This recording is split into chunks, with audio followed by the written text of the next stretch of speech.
The Tottenham squad trained at the club's North London complex today ahead of tomorrow's Europa League Group C game against Turkish side Besiktas.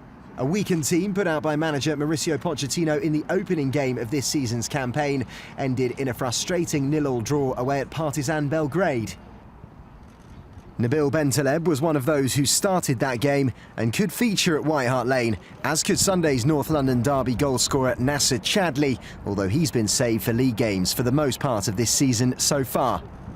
Pochettino's men should be favourites ahead of the match. A 1-1 draw at home by Greek side Asteras Tripolis was all tomorrow's visitors could manage in their first match, which has left all four teams on 1 point.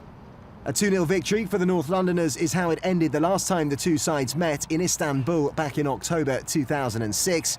A similar result at White Hart Lane tomorrow would put them on course for the knockout stages at the top of the table.